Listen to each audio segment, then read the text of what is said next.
Welcome to the Leo. నిన్న వైజాగ్లో Congress party ఆధ్వర్యంలో ఒక బహిరంగ సభ అయితే జరగడం జరిగింది.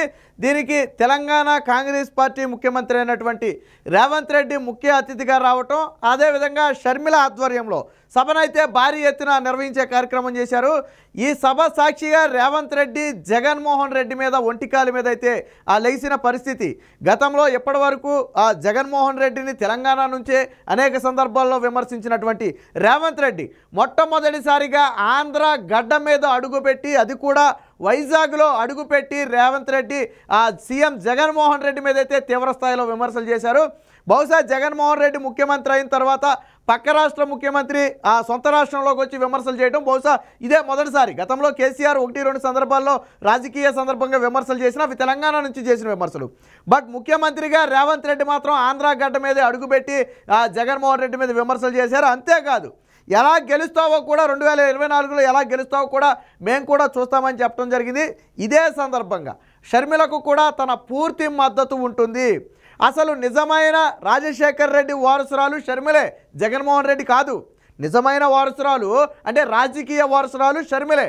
ఆయన లక్ష్యాలు ఆశయాలను పుచ్చుకుని రాహుల్ గాంధీని ప్రధానమంత్రి చేయటమే లక్ష్యంగా ఈరోజు ఆంధ్రాలో కాంగ్రెస్ పార్టీ పగ్గాలు చేపట్టింది. కానీ అదే చెట్టు నీడన లబ్ధి పొందినటువంటి జగన్మోహన్ రెడ్డి ముఖ్యమంత్రి పదవి రాలేదని పార్టీ పెట్టుకుని ఈరోజు ముఖ్యమంత్రి అయ్యాడని చెప్పి కూడా విమర్శలు అయితే చేయడం జరిగింది. ఇదే సందర్భంలో విశాఖ ఉక్కుని కాపాడుకోలేని ఒక అసమర్థ ముఖ్యమంత్రిగా జగన్మోహన్ రెడ్డిని అయితే రేవంత్ రెడ్డి చెప్పడం జరిగింది. విశాఖ ఉక్కు జోలికి ఎవరొచ్చినా సరే గట్టిగా గల్లాపట్టి నిలదీస్తాం. షర్మిలకు శాసనసభలో మద్దతు పలకండి. ఒక 5 ఎంపీ స్థానాలు, 25 ఎమ్మెల్యే స్థానాలు గన మీరు షర్మిలకు కాంగ్రెస్ పార్టీకి ఇచ్చి గెలిపిస్తే మీ పక్షాన ఢిల్లీలో సైతం నిలబడి కొట్లాడే దమ్ము ధైర్యం షర్మిలకు ఉంది. జగన్మోహన్ రెడ్డి లాగా కేసులకు సాగిలపడి దాసోహం అనే పరిస్థితి షర్మిల దగ్గర లేదు. కాబట్టి మీరు షర్మిలకు మద్దతు పలకండి. షర్మిలకు అండగా నేను కూడా ఉంటాను.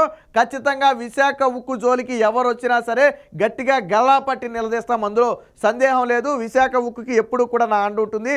అలాగే షర్మిల ముఖ్యమంత్రి అయ్యే వరకు కూడా, ఆంధ్రాలో కాంగ్రెస్ పార్టీ జెండా పాతి షర్మిల ముఖ్యమంత్రి అయ్యే వరకు కూడా ఖచ్చితంగా నా మద్దతు అయితే ఉంటుందని చెప్పి నిన్న రేవంత్ రెడ్డి అయితే చెప్పడం జరిగింది.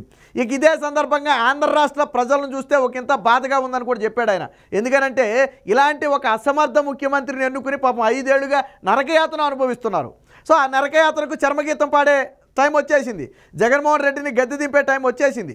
ఎంతో ప్రతిష్టాత్మకమైన పోలవరం ప్రాజెక్టును పూర్తి చేయలేదు, అలాగే ప్రత్యేక హోదా సాధించలేదు. అన్నిటికీ మించి అన్ని రాష్ట్రాలకు రాజధాని ఉంటే ఆంధ్రప్రదేశ్కు మాత్రం రాజధాని లేదు. జగన్మోహన్ రెడ్డిని గెలిపించినందుకు రాష్ట్రానికి రాజధాని లేకుండా చేశాడు. కాబట్టి ఇలాంటి ఒక వ్యక్తిని ఎన్నుకున్నందుకు ఆంధ్ర రాష్ట్ర ప్రజలను చూస్తే నాకు బాధ కలుపుతుంది.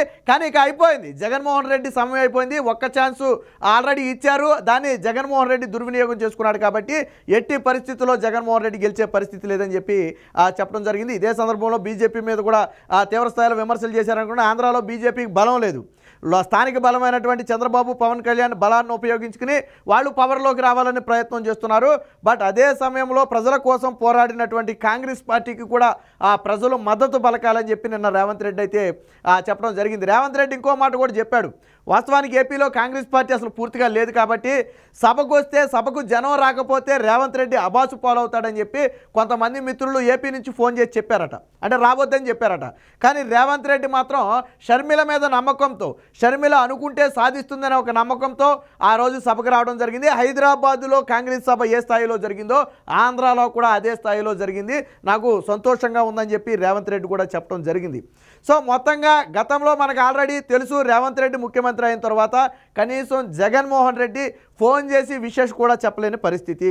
ముఖ్యమంత్రి అయినందుకు అభినందనలు. ఎంత రాజకీయ వర్గ విభేదాలు ఉన్నప్పటికీ, ఎంత రాజకీయ శత్రుత్వం ఉన్నప్పటికీ కూడా ఒక వ్యక్తి ముఖ్యమంత్రి అయిన తర్వాత ఖచ్చితంగా ప్రత్యర్థి అనేవాడు చెప్పాలి. అందులోనూ తెలుగు రాష్ట్రాల్లో అంటే ఈ రాష్ట్రంలో ముఖ్యమంత్రి అయితే ఆ ముఖ్యమంత్రి, అక్కడ ముఖ్యమంత్రి అయితే ఇక్కడ నుంచి విషయం చెప్పడం అనేది సర్వసాధారణంగా జరిగే విషయం. సరే, నీకు ఆఫ్ ద రికార్డ్ ఏదైనా ఉండొచ్చు. కానీ జగన్మోహన్ రెడ్డి కనీసం రేవంత్ రేవంత్ రెడ్డికి ఫోన్ చేసి కూడా ఈ రోజుకి విషయం చెప్పలేదు. కేసీఆర్ దగ్గరికి మాత్రం పరుగు వెళ్ళిపోయాడు జగన్మోహన్ రెడ్డి. ఆయన ఆసుపత్రిలో ఉన్నప్పుడు ఏ రోజు పరామర్శించడానికి వెళ్ళా. ఆయన ఇంటికి వెళ్ళిపోయిన తర్వాత చెల్లి కాంగ్రెస్ పార్టీ పగ్గాలు చేపడుతుందని సూచనలు సలహాలు అడగడానికి పరిగెత్తేశాడు. వాస్తవానికి జగన్మోహన్ రెడ్డికి ఇప్పుడు కావాల్సింది మాజీ ముఖ్యమంత్రి తెలంగాణలో లేదా ఉన్నటువంటి ముఖ్యమంత్రి కావాలా? నిజంగా రాష్ట్రానికి మంచి చేయాలి అనుకుంటే, రెండు రాష్ట్రాల మధ్య విభజన సమస్యలైనా పరిష్కరించుకోవాలి అనుకుంటే, రెండు రాష్ట్రాలు సామరస్యంగా పరిపాలన చేయాలి అనుకుంటే నువ్వు రేవంత్ రెడ్డితో సంబంధాలు పెట్టుకోవాలా, రేవంత్ రెడ్డిని కలవాలా, ఆయనతో మాట్లాడాలా. కానీ మాజీ ముఖ్యమంత్రితో ఏంటి జగన్మోహన్ రెడ్డికి సంబంధం? పోనీ పరామర్శించడానికి వెళ్ళాడా అనుకుందామంటే ఆసుపత్రిలో 20 రోజులుంటే ఏ రోజు కూడా వెళ్ళని జగన్మోహన్ రెడ్డి ఇంటికి వెళ్ళిన తర్వాత తన రాజకీయ భవిష్యత్తు గురించి సూచనలు సలహాలు అడగడానికి వెళ్ళాడు. అంతేగాని అప్పుడు కూడా పరామర్శించడానికి వెళ్ళాల. కాబట్టి ఇవన్నీ కూడా ఆల్రెడీ ఇప్పుడు నేను రేవంత్ రెడ్డి వచ్చిన నేపథ్యంలో నెంబర్ వేసుకున్నారు. దీనికి సంబంధించిన వార్త కూడా అయితే వచ్చింది. నిన్న సభకు సంబంధించిన ఫోటోలు అయితే చూడొచ్చు. షర్మిలకు పూర్తిగా అండగా నేను ఉంటానని చెప్పి నిన్న రేవంత్ రెడ్డి అయితే ఒక భరోసా అయితే ఇవ్వడం జరిగింది. సో దీనికి సంబంధించిన వార్త కూడా వచ్చింది, ఒకసారి చూద్దాం. సో వైఎస్ఆర్ వారసురాలు షర్మిలే, జగన్మోహన్ రెడ్డి కాదు. రాజకీయ వారసురాలు షర్మిలే, జగన్మోహన్ రెడ్డి కానే కాదు. రాహుల్ గాంధీని ప్రధానమంత్రి చేయటం వైఎస్ కళ. ఆ కళ కోసమే షర్మిల పనిచేస్తుంది.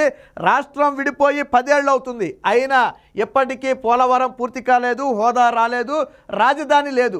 మోదీని నిలదీసే నాయకులు రాష్ట్రంలో లేరు. విశాఖ ఉక్కు దరిదాపుల్లోకి ఎవరిని రానివ్వం. సాటి తెలుగువాడిగా ఆంధ్రాకు అండగా ఉంటాను. విశాఖ ఉక్కు సభలో తెలంగాణ సీఎం రేవంత్ రెడ్డి. సో ఒక సాటి ఆంధ్రావాడిగా పక్క తెలుగు రాష్ట్ర ముఖ్యమంత్రిగా ఆంధ్రాకు ఎప్పుడు ఆపద వచ్చినా అండగా ఉండే బాధ్యత నాది. ఆంధ్ర ప్రజలకు ఎప్పుడు నా అండ ఉంటుందని చెప్పి ఒక భరోసా అయితే ఇవ్వడం జరిగింది. ఇక ఇదే సమయంలో జగన్మోహన్ రెడ్డి వచ్చిన తర్వాత పోలవరాన్ని పూర్తి చేయలేదు, ప్రత్యేక హోదా లేదు, చివరికి రాష్ట్రానికి రాజధాని కూడా లేకుండా చేశాడు. ఇలాంటి అసమర్థ ముఖ్యమంత్రిని ఆంధ్ర ప్రజలు ఎన్నుకున్నారని చెప్పి చెప్పడం అయితే జరిగింది. ఇక జగన్ను ఇంటికి పంపేందుకు ప్రజలు సిద్ధం. కేసుల నుంచి బయటపడేందుకే, చిన్నాన హంతకులను కాపాడేందుకే ఢిల్లీ టూర్లు. కాంగ్రెస్ అధికారంలోకి వచ్చిన 10 రోజుల్లోనే హోదా షర్మిల. సో మా అన్న జగన్మోహన్ రెడ్డికి ఇంటికి వెళ్ళటం ఖాయం. ఎట్టి పరిస్థితుల్లో ప్రజలు జగన్మోహన్ రెడ్డిని తన్ని తట్టాపుట్ట సర్ది పంపించడం ఖాయం. అదే సమయంలో కేంద్రంలో కాంగ్రెస్ పార్టీ అధికారంలోకి వచ్చిన మొదటి 10 రోజుల్లోనే ఏపీకి ప్రత్యేక హోదా తీసుకువచ్చే బాధ్యత నాది అని చెప్పి షర్మిల బల్లగుద్దింది. మరి జగన్మోహన్ రెడ్డి ఇప్పుడు ఒక మాట చెప్పాలి. గతంలో ఏమన్నాడంటే కేంద్రంలో ఏ పార్టీ అయినా ఉండనియప్ప, ప్రత్యేక హోదా మీద సంతకం పెట్టు, మా మద్దతు పట్టు అన్నాడు. మరి ప్రత్యేక హోదాకి ఇవ్వడానికి కాంగ్రెస్ పార్టీ సిద్ధంగా ఉందని చెప్పి చెబుతున్నారు. మరి జగన్మోహన్ రెడ్డి గతంలో చెప్పిన మాటలు నిజమైతే ఇప్పుడు కాంగ్రెస్ పార్టీకి మద్దతు పలుకుతాడా? గతంలో ఇదే కాంగ్రెస్ పార్టీ సోనియా గాంధీ కాళ్ళ మీద పడిన సందర్భాలు కూడా ఉన్నాయి. ఆ తర్వాత పార్టీ మారిన తర్వాత నరేంద్ర మోదీ కాళ్ళ మీద పడిన సందర్భాలు ఉన్నాయి. ఎందుకు అని అంటే ఎవరు కేంద్రంలో అధికారంలో ఉంటే వాళ్ళ కాళ్ళ మీద పడి జగన్మోహన్ రెడ్డి తన కేసుల నుంచి బయటపడటం కామన్. అందుకని ఇక్కడ చెప్పింది అదే. తన కేసుల నుంచి బయటపడటానికి వివేక హత్య కేసులో హంతకులను తప్పించడం కోసమే జగన్మోహన్ రెడ్డి ఢిల్లీ టూర్లు తప్ప ఏ రోజు రాష్ట్ర ప్రయోజనాల కోసం ఆయన టూర్ చేయలేదు. కాబట్టి రాష్ట్ర ప్రజలు అయితే సిద్ధంగా ఉన్నారని చెప్పి చెప్పడం జరిగింది. ఇక వైఎస్ఆర్ అంటే వై షర్మిలారెడ్డి అని చెప్పి నిన్న రేవంత్ రెడ్డి అయితే ఒక అర్థం కూడా చెప్పడం జరిగింది. వైఎస్ఆర్, వై అంటే ఆ ఇంటి పేరు, ఎస్ఆర్ అంటే షర్మిలారెడ్డి. అంటే నిన్నటి వరకు కూడా కొంత విమర్శలు చేశారు కదా, ఆ షర్మిలా శాస్త్రి అని, షర్మిలారెడ్డి కాదని రకరకాల విమర్శలు చేశాడు. దీనికి కౌంటర్గా రేవంత్ రెడ్డి అయితే వైఎస్ఆర్ అంటే వై షర్మిలారెడ్డి అని చెప్పి ఒక మీనింగ్ కూడా, వైఎస్ఆర్ మీనింగ్ని కూడా నిన్న రేవంత్ రెడ్డి అయితే చెప్పడం జరిగింది. ఖచ్చితంగా ఆంధ్రాలో ఒకప్పుడు పునర్వైభవాన్ని కాంగ్రెస్ పార్టీకి తీసుకురావడానికి ఖచ్చితంగా కృషి చేస్తాం, షర్మిలను ఆశీర్వదించాలని చెప్పి నిన్న రేవంత్ కోవటం జరిగింది. అదే సమయంలో జగన్మోహన్ రెడ్డిని ఎట్టి పరిస్థితుల్లో కూడా ఆంధ్రాలో ముఖ్యమంత్రి కానివ్వం, ఎలా ముఖ్యమంత్రి అవుతాడో మేము కూడా చూస్తామని చెప్పి ఒక రకంగా గట్టిగానే హెచ్చరికలు జారీ చేసినట్టుగా అయింది. ఇప్పటి వరకు రేవంత్ రెడ్డి వ్యాఖ్యలకు సంబంధించి మరి ఏ కాంగ్రెస్ నేత కూడా, ఏ వైఎస్ఆర్సీపీ నేత కూడా ఇప్పటి వరకు స్పందించలేదు. బహుశా ఇప్పుడు రేవంత్ రెడ్డి మీద విమర్శలు చేస్తే అది మరికొంత మైనస్ అవుతుందేమో అనే ఉద్దేశంతో హోల్డ్ అయినట్టుగా ఉన్నారు. ఎందుకంటే షర్మిల మీద గతంలో విమర్శలు చేయడం వల్ల తీవ్రంగా డ్యామేజ్ అయింది వాళ్ళకి.